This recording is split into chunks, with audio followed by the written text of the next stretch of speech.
The Grand Council chamber of the Valdran Dominion floated in the darkness of space, a massive station that orbited no world but existed solely as a symbol of power.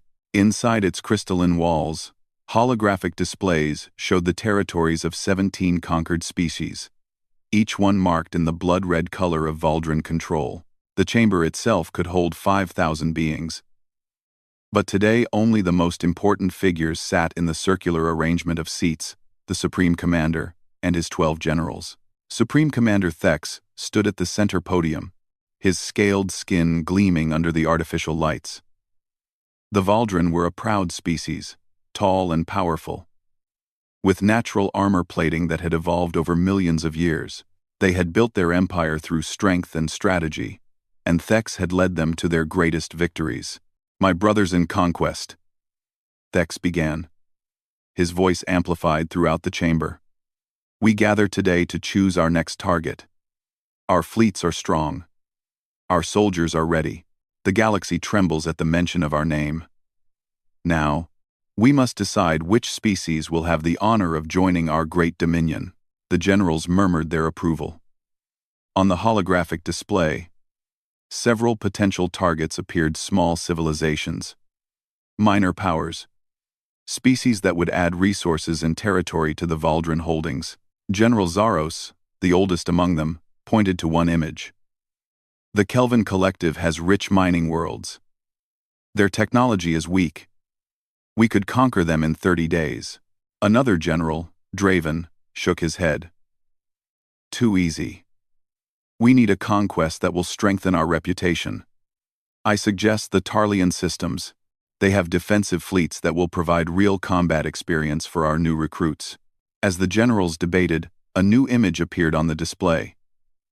It showed a blue and green planet, mostly covered in water, with white clouds swirling across its surface.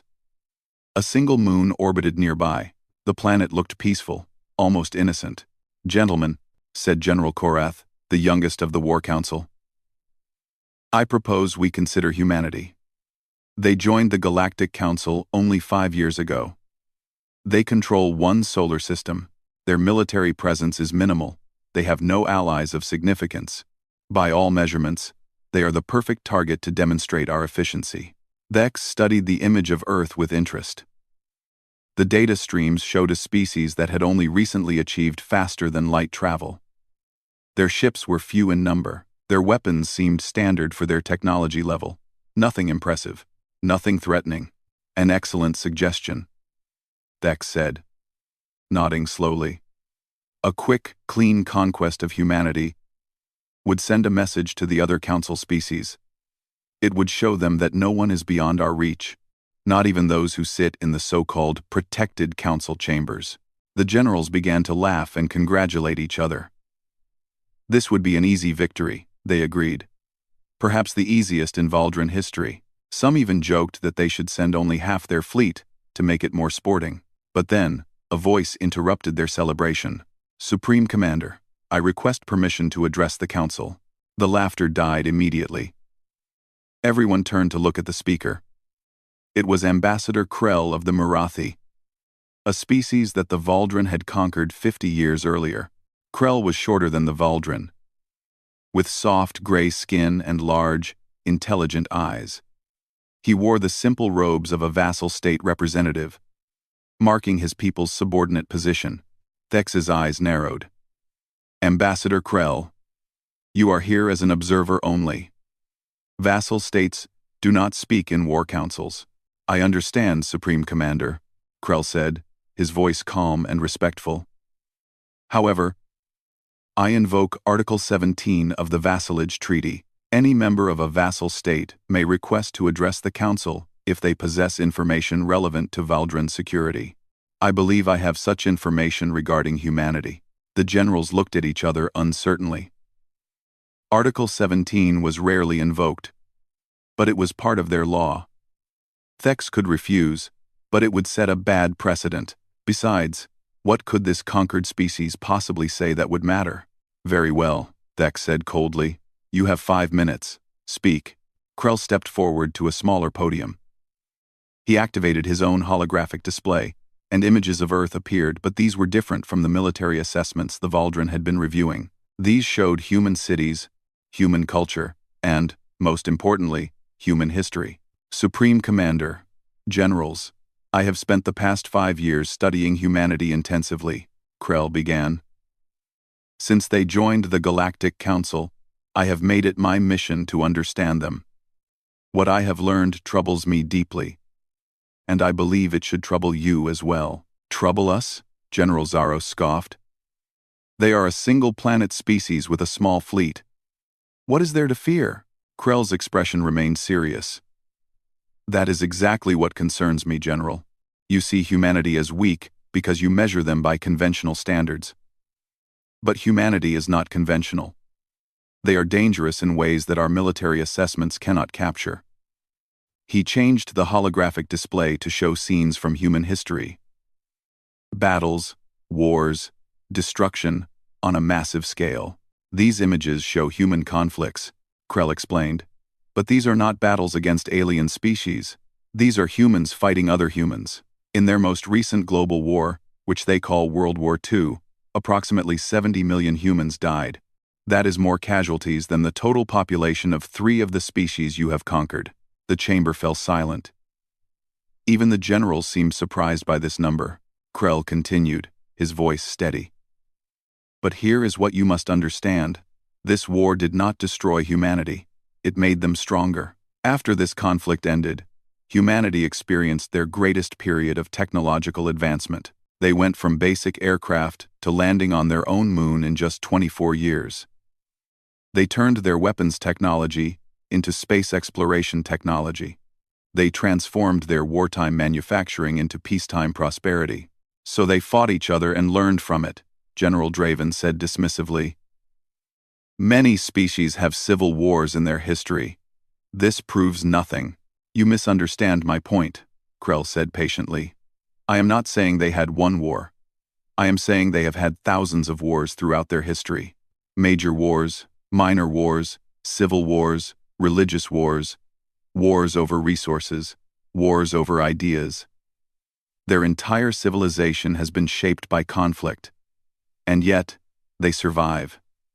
They adapt. They grow stronger. He changed the display again, showing human military tactics from different eras. Look at how they fight, Krell urged. In their ancient history, they fought with spears and shields in organized formations. Then they invented gunpowder and completely changed their warfare. Then they created tanks and aircraft and changed it again. Then nuclear weapons. Then computers. Every single time, they revolutionized combat. They never stop evolving their methods of war. Thex leaned forward, slightly interested now despite himself. What is your point, Ambassador? That they have a violent history? This makes them easier to conquer, not harder. A divided, war-torn species cannot stand against our united forces. Krell shook his head slowly. No, Supreme Commander. You still do not see it. Humanity is not divided anymore, not when facing an external threat. Let me show you something that should terrify every species in this galaxy. He brought up 3 specific human conflicts. World War I, World War II, and something humans called the Cold War. In each of these conflicts, humanity mobilized their entire civilization for war. Not just their military, their entire society. Factories that made consumer goods were converted to make weapons within months. Scientists who studied medicine began studying bombs. Children collected metal for the war effort. Every human, regardless of age or occupation, became part of the war machine. This is standard total war doctrine, General Koreth said. We do the same. No, Krell said firmly. You do not. When the Valdrin go to war, your military fights and your civilians support them. When humans go to total war, there is no distinction between military and civilian. Everyone becomes a warrior in some capacity. Their industrial capacity becomes war capacity.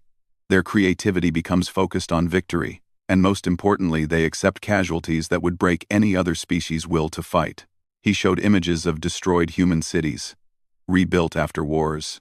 These cities were burned to the ground, Krell said quietly. Millions died.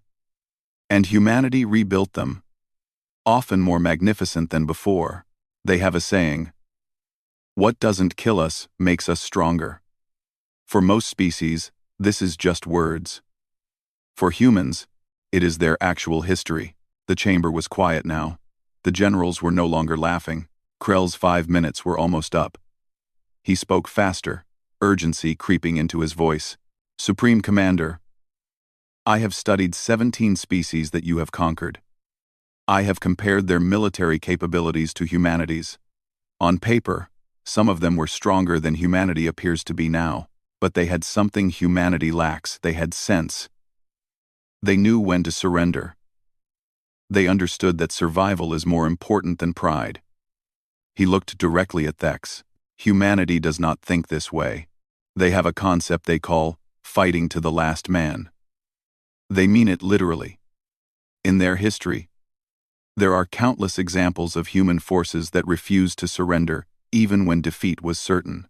They fought until every single soldier was dead, and the survivors back home did not mourn and surrender. They became angry and fought harder." "Enough," Thex said, raising his hand. "Your 5 minutes are complete, Ambassador. I appreciate your concern. But I believe you are seeing shadows where none exist. Yes, humanity has a violent history. Yes, they have endured conflicts, but they have never faced a true galactic power.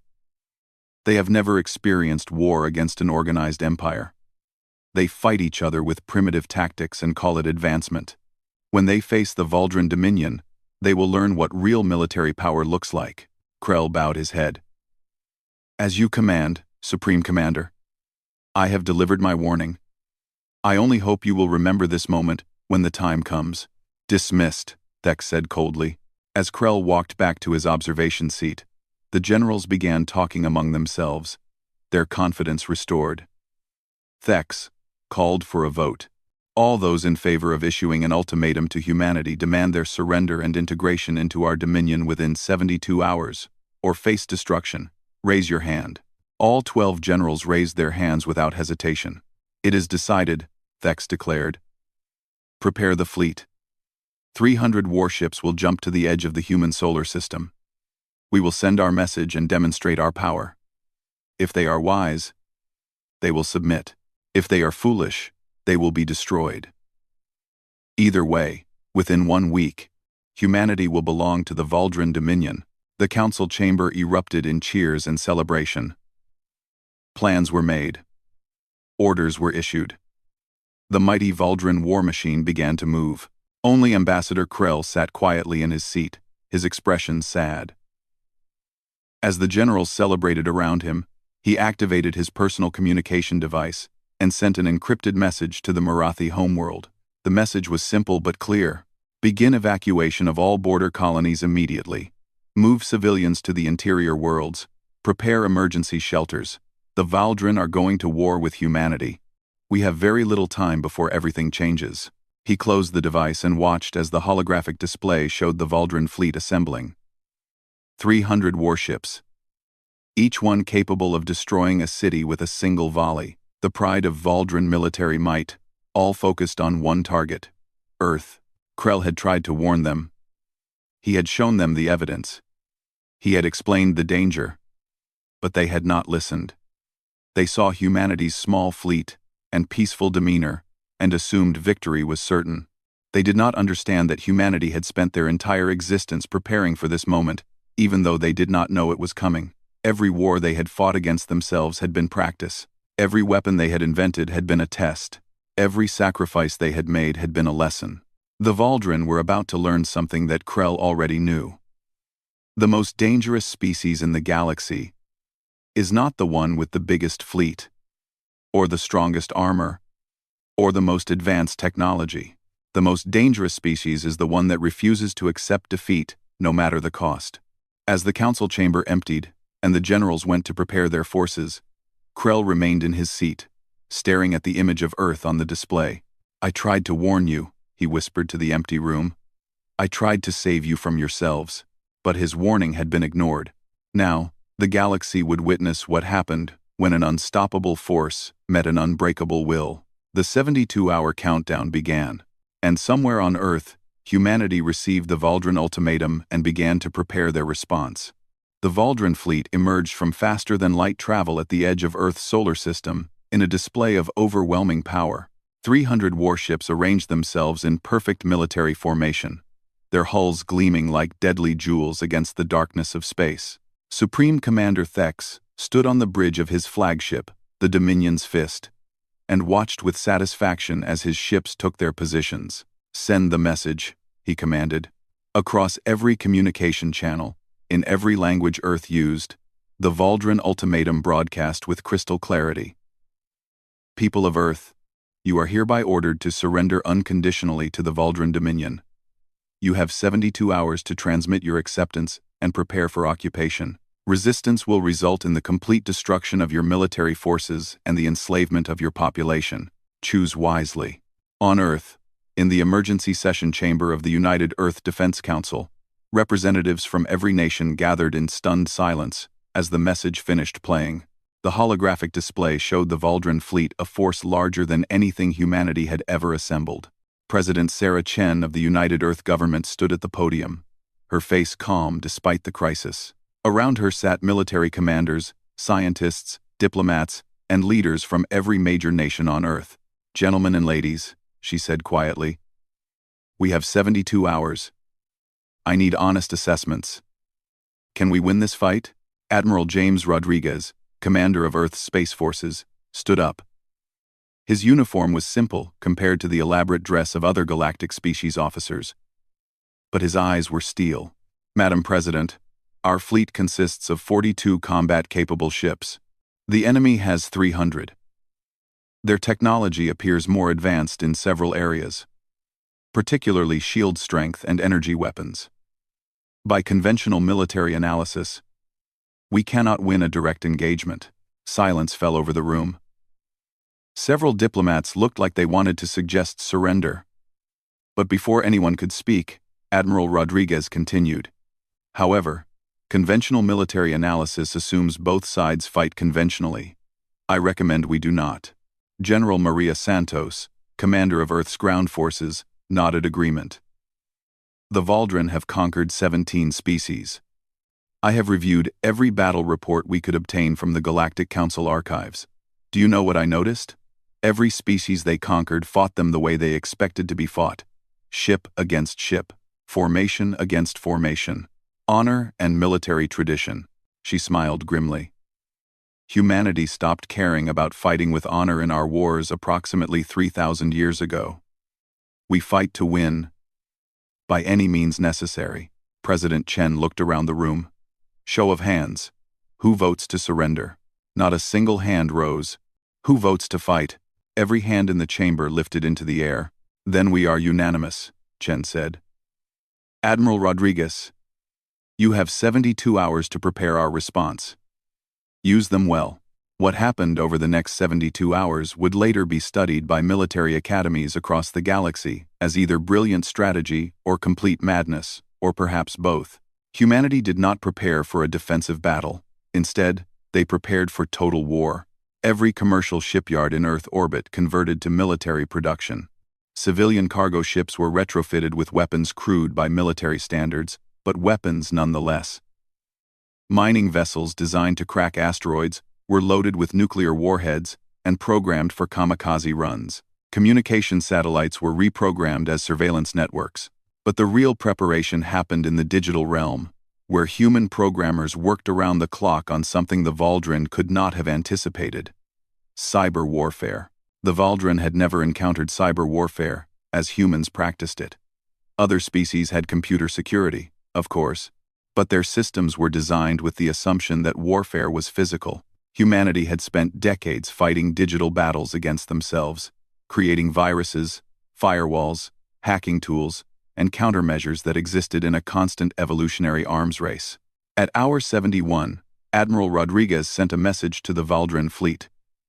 It was short and simple. "We refuse your ultimatum. Leave our solar system now, or face the consequences." Supreme Commander Thex laughed when he received it.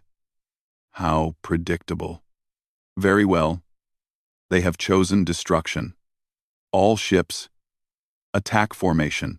Target their orbital defenses first, then their lunar bases, then their planetary defenses. Show them the price of defiance. The Valdren fleet moved forward in their perfect formations, weapons charging, shields at maximum. They expected to sweep aside Earth's defenses in hours, perhaps days at most. The battle began at hour 72 exactly. Earth's 42 military vessels met the Valdren advance not in formation, but in scattered, seemingly random patterns. The Valdren fired first, their energy weapons cutting through space with precision. 3 human ships exploded immediately. But then, something unexpected happened. The human ships did not try to match the Valdren formation. Instead, they broke into individual units, each one acting independently. Some ships charged directly at Valdren cruisers, forcing them to maneuver. Others hung back and fired missiles not at ships, but at the space between ships, creating debris fields that disrupted the perfect Valdren formations. Chaos tactics, General Zaros observed from his command ship. Primitive, but annoying. Maintain formation and eliminate them systematically. But systematically was exactly what human tactics were designed to prevent. At hour 74, the first converted cargo vessel reached the Valdren line. It was a massive transport ship, normally used to haul ore from asteroid mines. The Valdren barely noticed it until it rammed directly into a cruiser at full speed, detonating its cargo of industrial explosives on impact. Both ships vanished in a brilliant flash. They're using civilian ships as weapons, a Valdren officer reported in shock. All ships, destroy any approaching vessels regardless of type, Thex ordered. They are all targets now. But this played directly into human strategy. Every Valdren ship that wasted ammunition on a cargo vessel was a ship not firing at military targets. And humanity had hundreds of cargo vessels, each one now crewed by volunteers who understood they were flying to their deaths. At hour 80, the cyber warfare teams made their first breakthrough. A small virus, embedded in the communication signal that Admiral Rodriguez had sent hours earlier, had been slowly spreading through the Valdren fleet's computer network. It had taken 8 hours to bypass their security. 8 hours of the virus, learning, adapting, and finally penetrating. The virus did not shut down Valdren ships. That would have been too obvious and too easy to counter. Instead, it did something more subtle. It introduced tiny delays in sensor data, a fraction of a second here, a moment there. Not enough for the Valdren to notice immediately, but enough to make their perfect formations slightly less perfect. By hour 90, the battle had descended into chaos that favored humanity.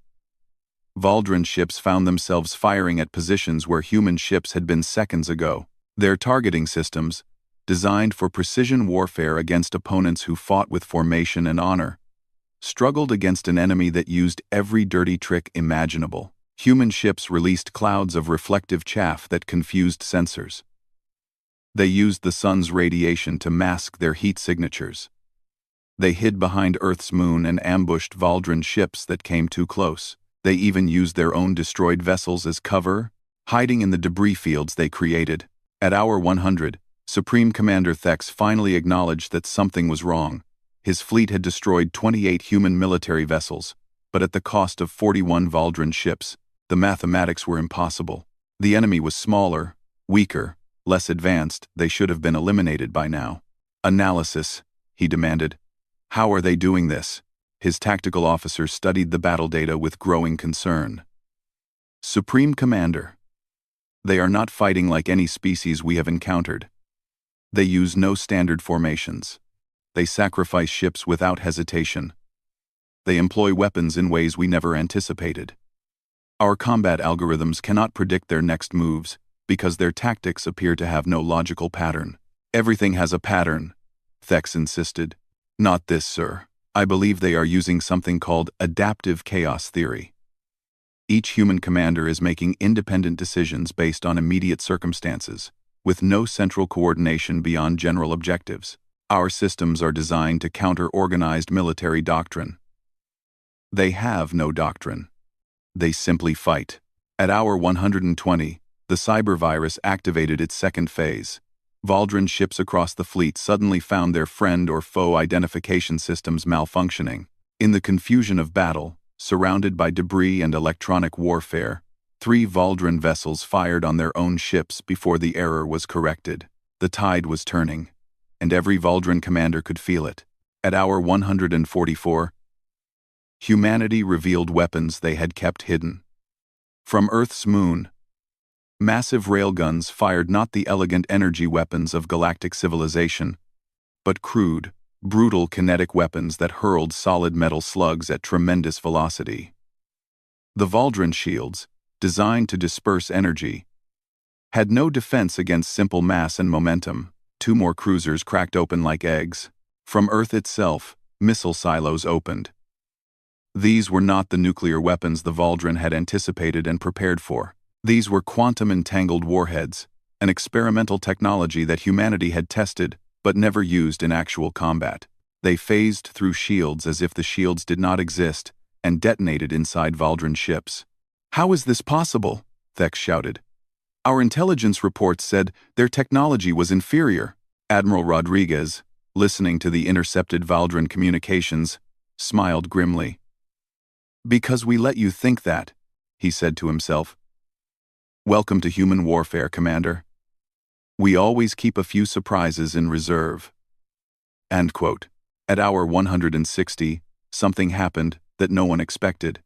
The human civilian population joined the fight. Amateur astronomers coordinated to blind Valdrin ships with laser arrays designed for communication. Hackers around the world launched digital attacks on any Valdrin system with an open port. Even children contributed, jamming Valdrin communications with nonsense broadcasts that tied up their channels. Earth had become what Krell had warned about, a planet where every citizen was a warrior. By hour 170, the Valdrin fleet was no longer advancing. They were trying to maintain positions, trying to regroup, trying to understand an enemy that broke every rule of warfare they knew. And then, humanity revealed its final surprise. Across the solar system, drives activated on what the Valdrin had assumed were destroyed human ships. Dozens of wrecks suddenly came to life, their crews having played dead for hours, waiting for this moment. They attacked the Valdrin fleet from behind, from the sides, from every unexpected angle. Supreme Commander Thex finally understood the terrible truth. Humanity had been studying the Valdrin, while the Valdrin studied humanity. Every casualty had been calculated. Every retreat had been planned. The humans had sacrificed their own people to learn Valdrin tactics, and now they were using that knowledge to destroy them. "All ships, retreat formation," Thex ordered. "We will withdraw, regroup, and return with a proper strategy." But when his fleet tried to activate their faster-than-light drives, nothing happened. "Report!" Thex demanded, his voice rising in panic for the first time. "Sir, there is some kind of field disrupting our FTL systems. It is coming from multiple sources throughout the solar system. We cannot jump to light speed. We are trapped." Admiral Rodriguez's voice came through on the Valdrin command frequency, speaking in perfect Valdrin language. "Supreme Commander Thex, you gave us 72 hours to surrender. That time has expired. Now we give you 1 hour to surrender unconditionally, or we will destroy every ship in your fleet. Your move." Thex stared at the communication display in disbelief. Somehow, impossibly, his superior force was defeated. Not destroyed. Most of his ships were still functional, but defeated nonetheless. Trapped in enemy territory, unable to escape, facing an enemy that fought with no rules and no mercy. For the first time in Valdrin history, a supreme commander faced a choice: surrender to a species they had intended to conquer, or die to the last ship in a battle they could not win. On Earth, President Chen watched the feed from the Valdrin flagship. She saw Thex's face, saw the moment he realized what humanity truly was. "Do you think he will surrender?" General Santos asked. "He will," Chen said quietly. "Because now he understands what Ambassador Krell tried to tell him. We are not the prey. We never were." At hour 171, Supreme Commander Thex transmitted his unconditional surrender. The 72-hour war was over. Humanity had won. The Galactic Council chamber had never been so crowded. Representatives from 200 species filled every available seat, and countless more watched through holographic feeds across the galaxy. The emergency session had been called within hours of the Valdrin surrender, and everyone wanted to witness what would happen next. Ambassador Krell sat in the Murathi section, his expression unreadable. Around him, other representatives whispered nervously. Some expressed shock at humanity's victory. Others voiced fear about what this new military power might do. A few, particularly those whose species had been conquered by the Valdrin, whispered words of hope. The council speaker, a tall insectoid being named Zixterra, called the session to order.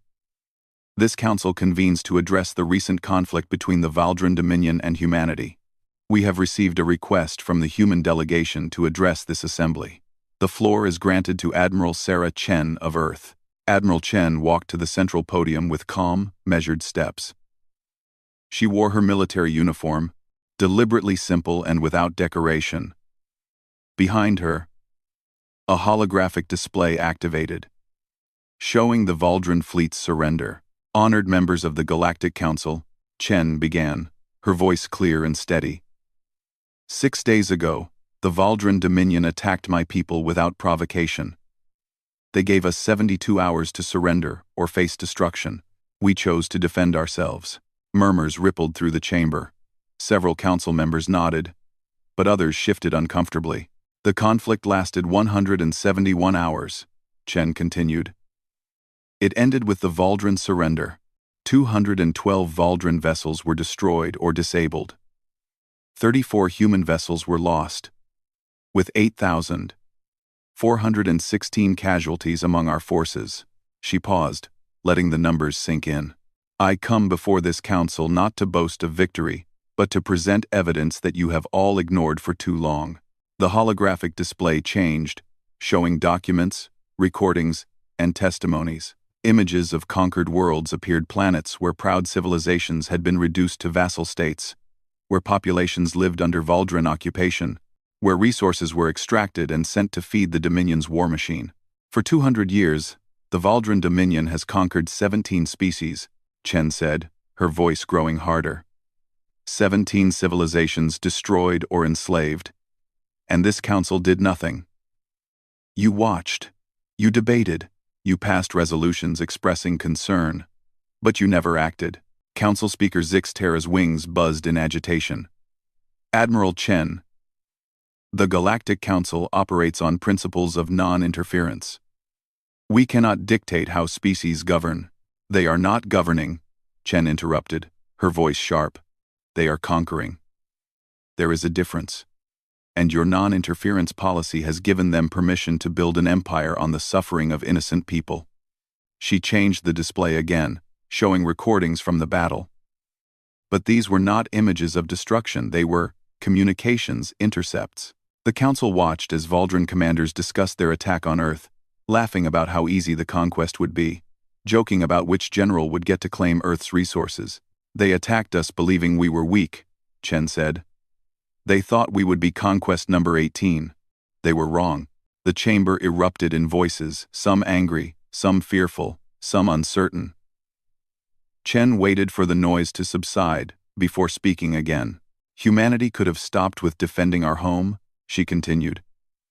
We could have accepted the Valdrin surrender, returned their prisoners, and let the galaxy return to its comfortable ignorance. But we will not do that. Every being in the chamber leaned forward. Effective immediately, humanity is launching Operation Liberation, Chen announced. We will free every species currently under Valdrin control. We will dismantle their empire. We will ensure that what happened to those 17 species never happens to anyone again. The chamber exploded in chaos. Dozens of representatives tried to speak at once. Some called humanity warmongers. Others accused them of seeking to build their own empire. A few, including Ambassador Krell, sat quietly with expressions of satisfaction. Council Speaker Zixterra hammered for order. Admiral Chen, this council cannot authorize military action of this scale. You would be no better than the Valdren themselves if you impose your will on other systems. Chen's expression hardened. We are not asking for your authorization. We are informing you of our decision. However, since you mention imposing will, she activated a new file on the holographic display. The chamber fell silent as private communications appeared, messages between council members sent during the days before the Valdren attack on Earth. The messages were damning. Look at these messages, Chen said coldly. Council members expressing hope that humanity would be humbled. Diplomats saying Earth's defeat would restore proper order. Representatives privately celebrating that the upstart newcomers would learn their place. She looked around the chamber, meeting eyes with several species who suddenly could not meet her gaze. You did not just fail to help us, Chen said. Some of you hoped we would be conquered. You saw humanity as a problem that the Valdren would solve for you. So forgive me if we do not seek your approval for what we do next. Ambassador Krell stood up, his voice carrying across the chamber. Council Speaker, I wish to speak in support of the human proposal.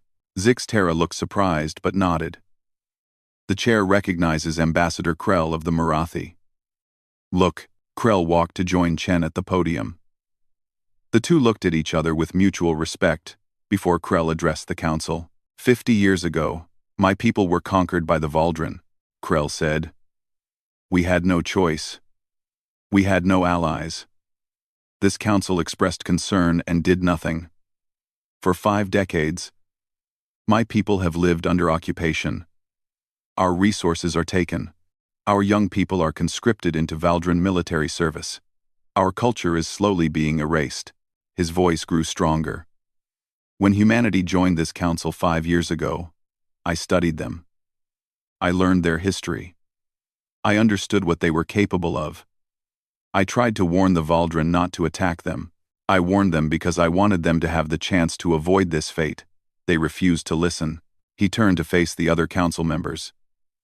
Now, humanity offers my people, and 16 other species, what this council never would: freedom. I support Operation Liberation with every fiber of my being. And I suspect many other vassal species feel the same way.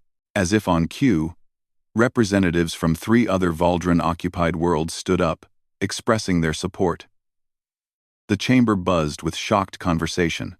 Chen nodded her thanks to Krell, then addressed the council again. We are not seeking to build an empire.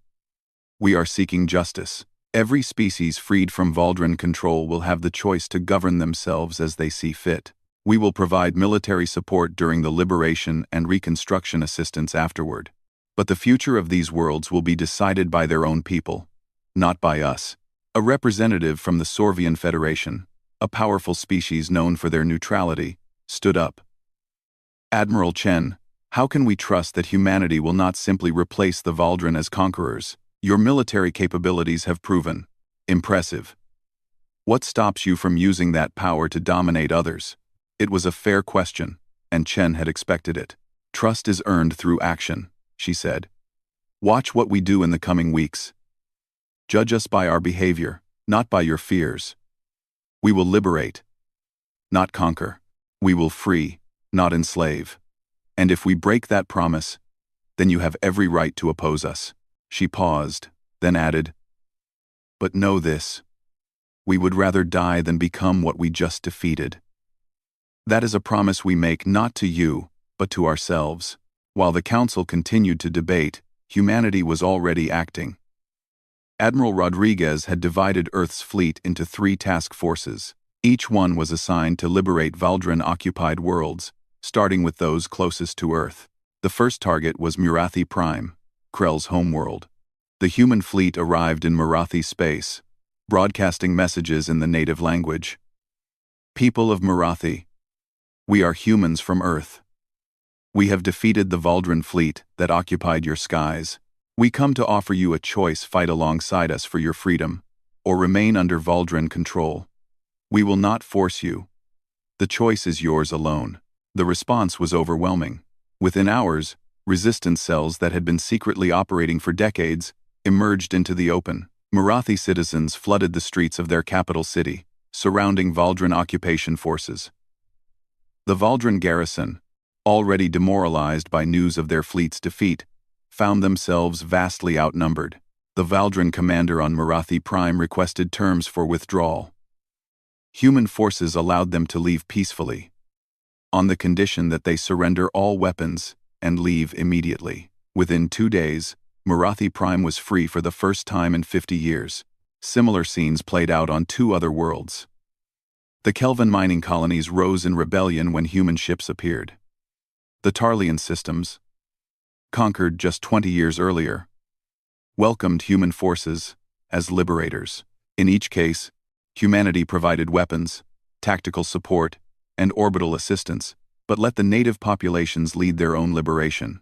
Back on Earth, President Chen met privately with Ambassador Krell, who had traveled to Earth for the first time to coordinate liberation efforts. "Thank you," Krell said simply. "My people are free because of yours." Chen shook her head.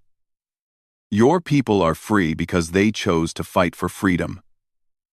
We just gave them the opportunity." Krell smiled.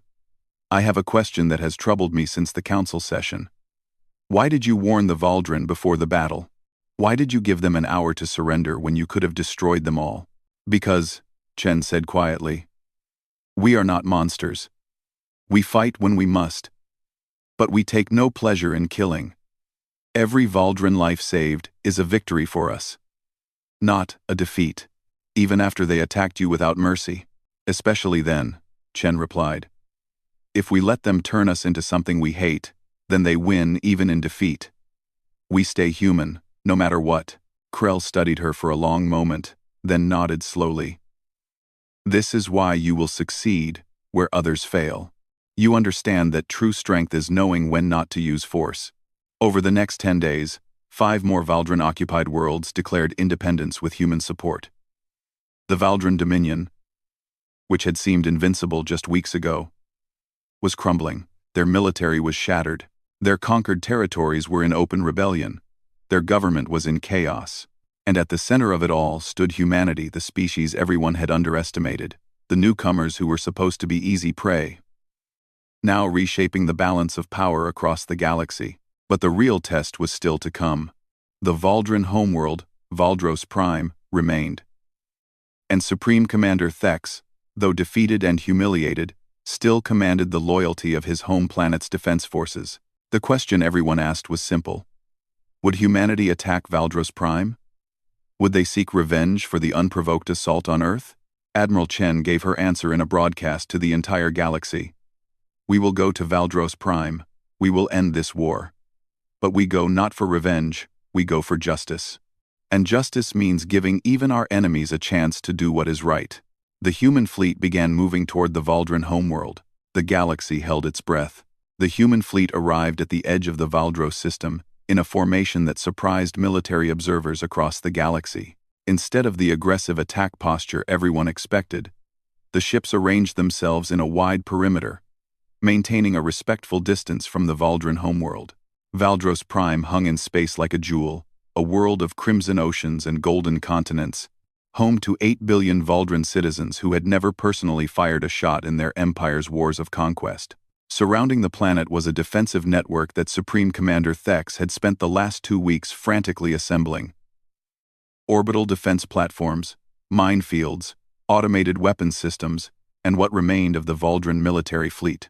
On the bridge of her flagship, Admiral Chen studied the tactical display. Her officers waited for orders to attack, but she remained silent, watching the planet below. "Admiral," said Commander Park, her tactical officer, "the Valdran defense network is formidable. We estimate we could breach it. But casualties would be significant. Potentially, in the hundreds of thousands on both sides." Chen nodded slowly. "How many civilians live on Valdros Prime?" 8 billion, ma'am. "And how many of those 8 billion voted to attack Earth?" The question hung in the air. Commander Park understood immediately what his admiral was implying. "None, ma'am. The Valdran government is not democratic. The civilians had no say in military decisions." "Exactly," Chen said. "So we will not punish them for the crimes of their leaders." She activated the fleet-wide communication system. "All ships, establish blockade positions. No ship enters or leaves this system." Begin broadcasting humanitarian messages to the civilian population. And someone get me a communication channel to Supreme Commander Thex. Within minutes, Thex's face appeared on the holographic display. He looked older than he had just weeks ago. His scales dull, his eyes carrying the weight of defeat. But defiance still burned in his expression. "Admiral Chen," he said coldly, "have you come to gloat over your victory?" "I have come to end this war," Chen replied calmly. "I am offering you terms for unconditional peace." Thex laughed bitterly. "Peace? You mean surrender? You mean humiliation?" "I mean exactly what I said, peace." Chen transmitted a document to his display. "These are the terms. The Valdran Dominion will be dissolved. All occupied territories will be granted immediate independence. Your military leadership, including yourself, will stand trial for war crimes before an independent tribunal that includes Valdran judges to ensure fairness. The Valdran people will be allowed to form a new government of their choosing. And your species will pay reparations to the populations you conquered, but on a schedule that will not cause economic collapse." Thex read the terms, his expression darkening. "You expect me to agree to trials? To reparations? To the dissolution of everything my people built?" "Your people built an empire on the suffering of others," Chen said quietly. "That empire must end.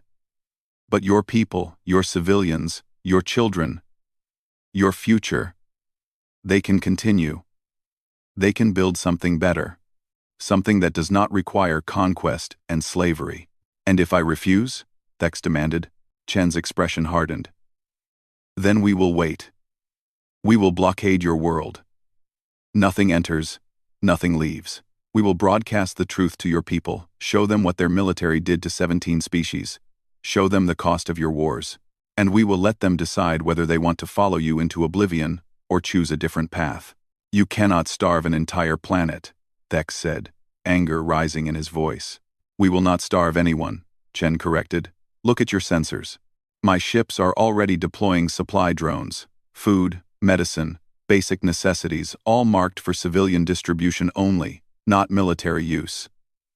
We will feed your people while we wait for them to see reason." Thex stared at her in disbelief. "Why? Why would you feed the population of your enemy?" "Because they are not our enemy," Chen said simply. "You are. Your government is.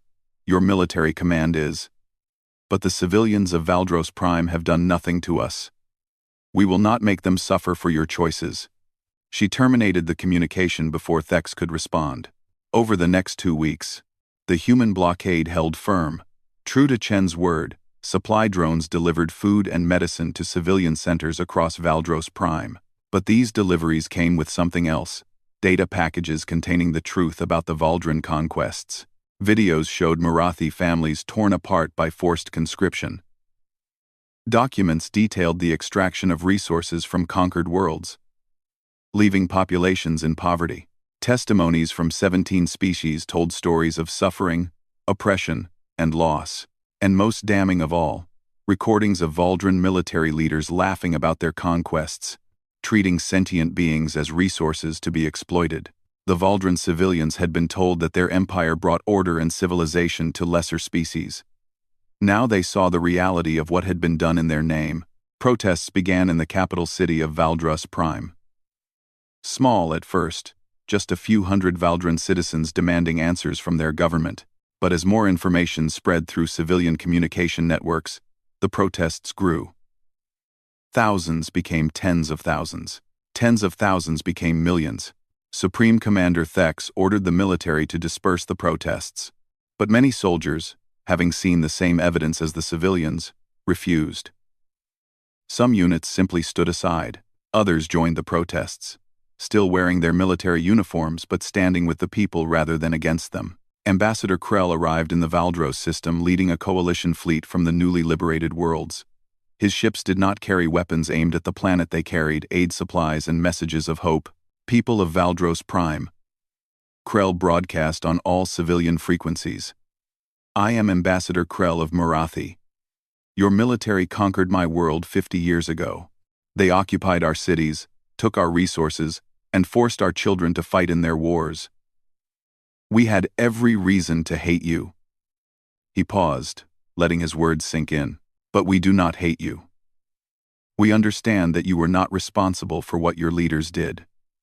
We understand that you were told lies, just as we were told lies. Now, together, we have the chance to build something new. Not an empire built on conquest, but a community built on cooperation. We offer you not revenge, but reconciliation. We offer you not punishment, but partnership. All you must do is choose leaders who will walk this path with us." His message resonated with the Valdrin population. The protests intensified, now explicitly calling for Thex's resignation and for the government to accept humanity's peace terms. Inside the military command center on Valdros Prime, Thex met with his remaining loyal officers. The mood was grim. Half their forces had deserted or refused orders. The civilian government was demanding they negotiate. The economy was collapsing as the blockade prevented trade. General Zaros, one of the few who still supported Thex, spoke quietly. "Supreme Commander, we can still fight. Our orbital defenses are strong. We can make them pay for every inch." "And what would that accomplish?" asked General Korath, the youngest of the commanders. "We would die. Our families would die. Our world would be devastated. And for what? To preserve the pride of leaders who made terrible decisions? We made those decisions believing we were strong," Thex said bitterly. "We believed we were bringing order to the galaxy." "We were wrong," Korath said firmly. "I have reviewed the evidence, Supreme Commander. What we did to those 17 species was not bringing order, it was conquest. It was oppression. It was wrong. And I will not order young Valdrin soldiers to die, protecting something that should never have existed." He stood up, removing his military insignia and placing it on the table. "I am formally resigning my commission. I will not participate in any further combat operations. If you wish to court-martial me, you have that right, but my conscience will be clear." One by one, other officers in the room followed Korath's example. Within an hour, only Thex and Zaros remained in the command center, surrounded by abandoned insignias. Zaros looked at his commander. "What do we do now?" Thex closed his eyes, feeling the weight of 2 centuries of Valdrin military tradition pressing down on him. He thought of the 17 species his people had conquered. He thought of the 8 billion civilians on Valdros Prime who deserved a future. He thought of the human admiral who could have destroyed his world but chose instead to feed his people while showing them the truth. "We do what we should have done weeks ago," Thex said quietly. "We face the consequences of our actions." He opened a communication channel to Admiral Chen's flagship. "Admiral Chen, this is Supreme Commander Thex. I am prepared to discuss terms of surrender." Admiral Chen's image appeared, her expression neutral but not unkind. "Supreme Commander, I am glad you have chosen this path. Send a delegation to my flagship. We will negotiate the details together." "There is one thing I must know," Thex said, his pride finally broken. "Why did you not simply destroy us? You had the power. You had the justification. Why show mercy to those who showed you none?" Chen was quiet for a moment before answering. "Because mercy is not weakness, Commander.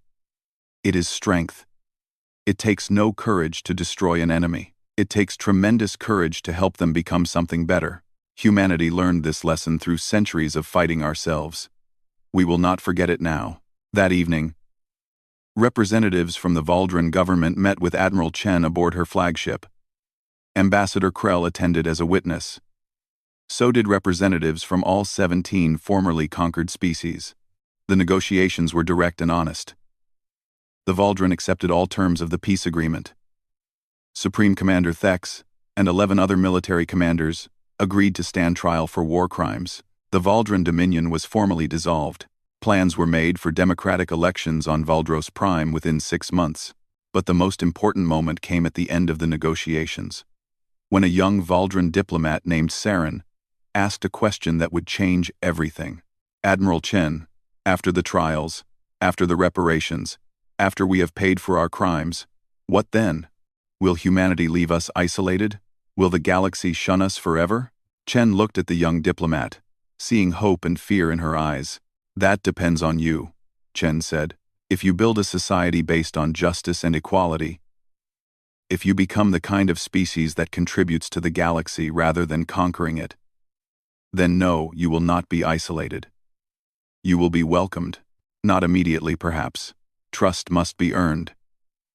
But the path forward exists, if you are willing to walk it." Saren nodded, tears forming in her eyes. "We will walk it. I promise you. We will walk it. We will walk it. We will walk it."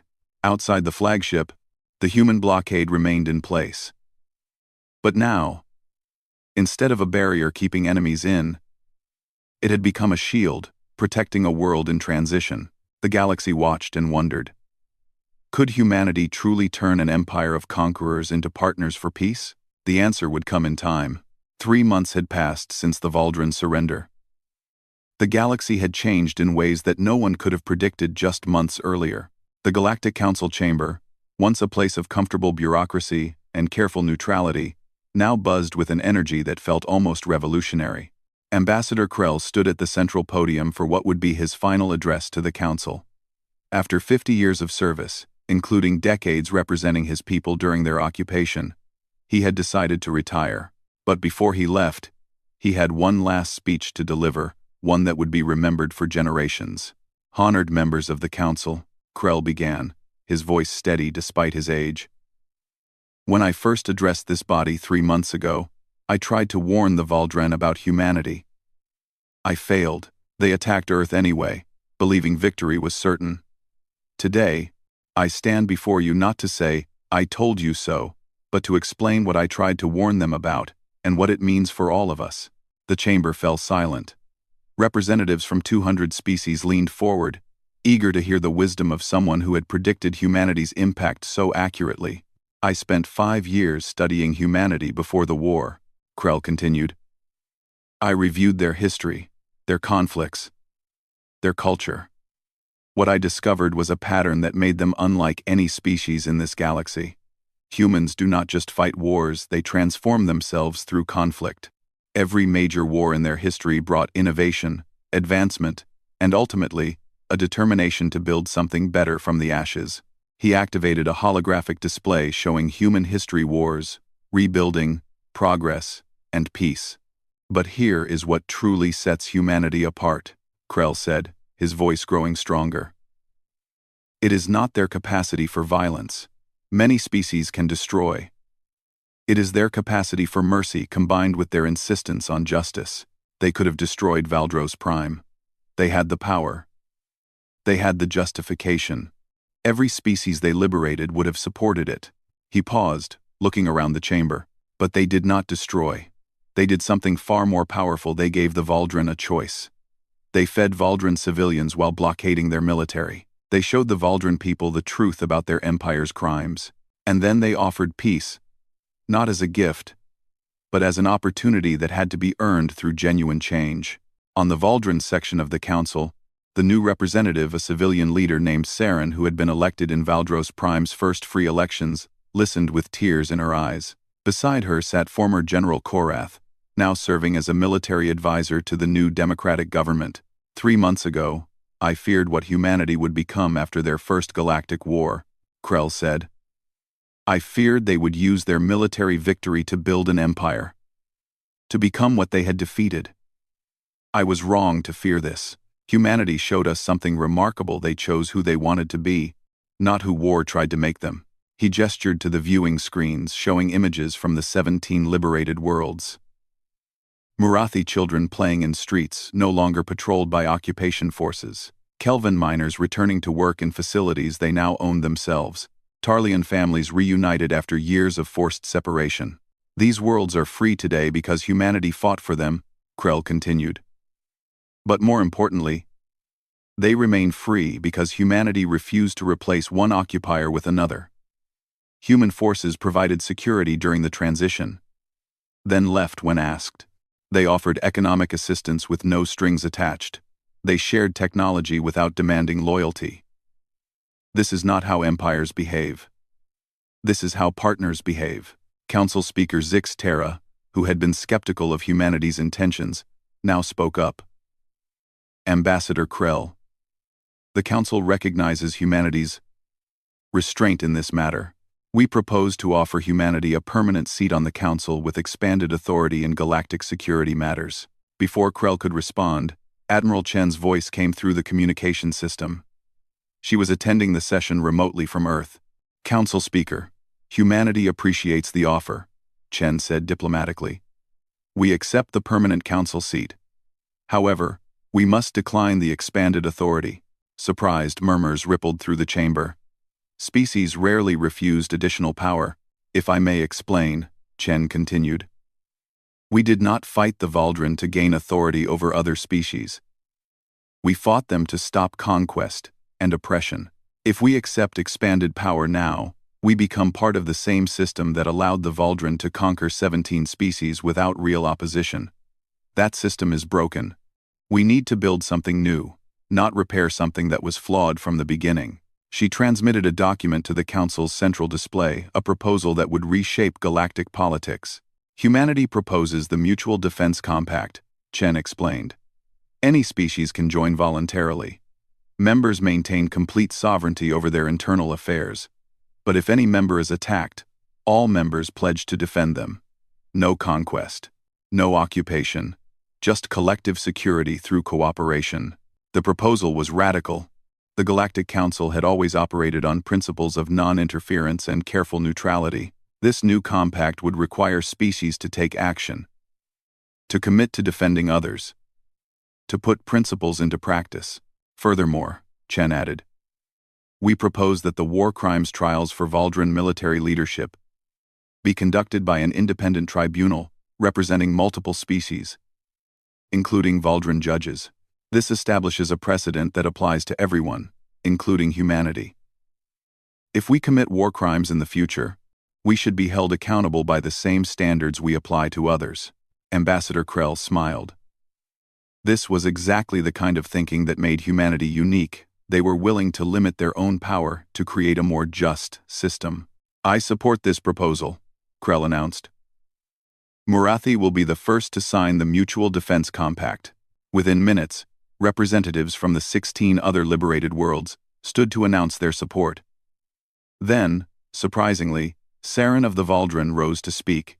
The new government of Valdros requests associate membership in the Mutual Defense Compact, she said, her voice shaking slightly. We understand we cannot be full members immediately. Trust must be earned. But we wish to begin that process. We wish to contribute to galactic security rather than threaten it. The chamber erupted in shocked conversation. The idea of the Valdren, so recently the galaxy's most aggressive military power, joining a defensive alliance, seemed impossible. But Admiral Chen responded immediately. Humanity sponsors the Valdren application for associate membership. If they prove their commitment to peace over the next 5 years, we will support their full membership. Over the next hour, 37 species signed the Mutual Defense Compact. It was not the entire Galactic Council, but it was a beginning. A new framework for galactic politics had been born, one based not on neutrality and non-interference, but on active cooperation and mutual defense. As the session concluded, Krell delivered the final words of his career in galactic diplomacy. I tried to warn the Valdren that humans could destroy their empire, he said quietly. I was wrong. Humanity did something far more dangerous. They made the Valdren want to be better. They showed 17 conquered species what freedom looks like. They showed this council what justice looks like. And they showed the entire galaxy what true strength looks like. He paused, his ancient eyes surveying the chamber one last time. True strength is not the ability to conquer. It is the courage to show mercy. True power is not the capacity to destroy. It is the wisdom to build peace, even with former enemies. Humanity possesses both. That is why I warned the Valdren. That is why they should have listened. And that is why the galaxy is better today than it was 3 months ago. The chamber stood in unanimous applause as Krell left the podium for the final time. Later that evening, Krell and Admiral Chen met privately in a garden on the council station. They sat in comfortable silence, watching stars through the transparent dome above them. Do you think it will work? Krell asked. The Mutual Defense Compact? The war crimes trials? The reconciliation between former enemies? Chen considered the question carefully. I think it has a chance. Not a guarantee, but a chance. And that is more than the galaxy had before. What if humanity had lost the war? Krell wondered. What if the Valdren had conquered Earth? Then the galaxy would have lost something precious, Chen said quietly. Not just humanity, but the possibility of change. The Valdren would have proven that conquest works, that might makes right, that the strong can always dominate the weak. Other species would have learned that lesson. The cycle would have continued. But you won, Krell said. You broke the cycle. We had help, Chen replied, gesturing to Krell. You tried to warn them. You prepared your people for liberation. You stood with us when others doubted. The 17 worlds rose up when given the chance. Former General Korath chose conscience over orders. Even some Valdren civilians protested their own government. We did not break the cycle alone, we broke it together. Krell smiled. You are wise for such a young species. We had good teachers, Chen said. We spent thousands of years teaching ourselves through our own mistakes. We fought wars that nearly destroyed us. We built weapons that could end our species.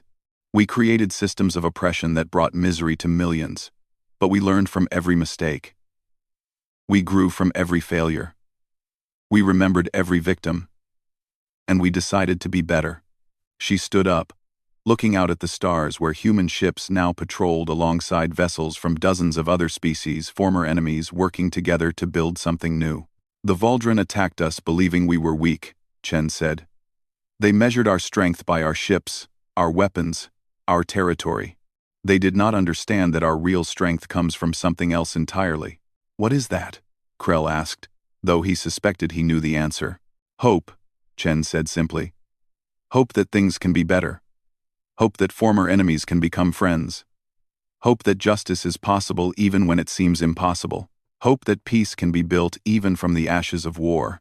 That hope is what makes humanity dangerous to empires like the Valdren. Because hope is contagious. Once people see it is possible, they refuse to accept anything less. As if to prove her point, a message arrived on Chen's communication device. It was from Saren on Valdros Prime, reporting that the war crimes trials had begun with full transparency and that Valdren civilians were watching with somber attention. The message ended with a simple statement. We are learning to be better. Thank you for showing us the way. Chen showed the message to Krell, who nodded with satisfaction. You know, Krell said thoughtfully, I spent 5 years trying to understand humanity before the war. I studied your history, your culture, your conflicts. I thought I understood what made you dangerous, but I missed the most important thing. What was that? Chen asked. You are dangerous not because of what you can destroy, Krell said. You are dangerous because you make others believe they can be better than they are. You make them hope. You make them try. You make them change. That is more powerful than any weapon, more destructive to empires than any army, and more lasting than any conquest. He stood up slowly, his old bones creaking slightly. That is why I tried to warn them, he continued. I knew that if the Valdren attacked humanity, they would not just lose a war. They would lose their entire reason for existing. Their empire was built on the idea that strength meant conquest. You proved that real strength means something entirely different. In the garden of the Galactic Council Station, under stars that had witnessed countless wars and conquests throughout history, 2 beings from different worlds stood together in comfortable silence. One was ending his long career in service to his people. The other was just beginning to understand the responsibility that came with her species' newfound influence. The galaxy had changed, not through conquest or domination, but through courage, mercy, and an unwavering commitment to justice. 17 species were free. The Valdren were learning to be partners rather than conquerors, and humanity had proven that the most dangerous thing in the universe was not a weapon, it was an idea whose time had come. Ambassador Krell looked at Admiral Chen one final time before departing. I tried to warn them not to challenge the humans. he said with a slight smile. I told them you could destroy their empire. I was right, but not in the way I expected. You did not destroy their empire with weapons. You destroyed it with something far more powerful. You showed them a better way to exist. He turned to leave, then paused. The galaxy is fortunate that humanity chose to be builders rather than destroyers. Never forget that choice. Never stop making it. Every single day. We won't, Chen promised. That is a promise we make not just to the galaxy, but to ourselves. High above Earth, the memorial station was completed, a monument to the 8,416 humans who died defending their world, and to the idea that peace is worth fighting for. The inscription, visible to all who approached, was written in every language of every species in the Mutual Defense Compact. We did not seek this war. We will not glorify it. We remember it only to ensure we never need another. May those who gave their lives for freedom inspire us to build a galaxy where such sacrifice is never needed again. The galaxy had been warned about humanity, but the warning had been misunderstood. Humanity was not dangerous because they could destroy empires. They were dangerous because they could transform them, and that made all the difference.